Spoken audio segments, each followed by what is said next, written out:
jël jigéen ñi di ko teg sama kaw sëy bi nag problème mooy sama papa man moo ma ko may waaw may dund ñetti dama nan ba def loo xam ne man dama dem di siqal ay góor dem di sëy ay góor njëla ba ma demee ba sëy ay góor ma xam ne carrément jaadootul ma dem sama yaay waxtaan moom sama yaay togg def si ay ñaan avant loolu nag ma mosoon naa dem si benn rajo bokk ko maa ngi dégg ba ma demee si rajo ba bokk ko borom rajo ba ci boppam may siiw na foofu noonu Dakar dafa dema ne moom tam ba siq ak man nii billaay lu nekk loo xam ne lu ma metti la sama àdduna ak ay réccu ba ma demee waxtaan sama yaay togg wuti ma si ay ñaan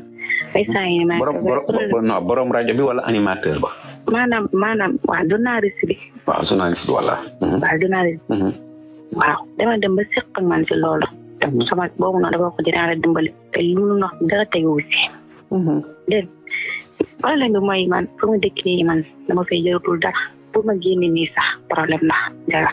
yooyu dund yooyu métti ma koy dund boo see jëkkër may la jàmm may la salaam du la woo bu taxawaat amoo wax du ne amoo ci leen man nag li may laaj mooy ba man sëy bi man mën naa see toog sëy te yàlla tax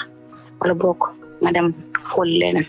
ndax yéen dund yi damay nekk sama néeg bi di jooy damay jooy ba bëgg a dee yàlla xam na loolu. lan mooy tax souvent ngeen am histoire. man xaw ma ndax problème boobu ma la waxoon man dafa dema dem ba tey ni ñu woo benn xale bu góor jox ko numéro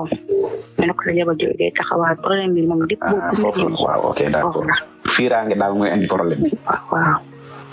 yow bi ngay fekk góor moom da la satisfaire wul wala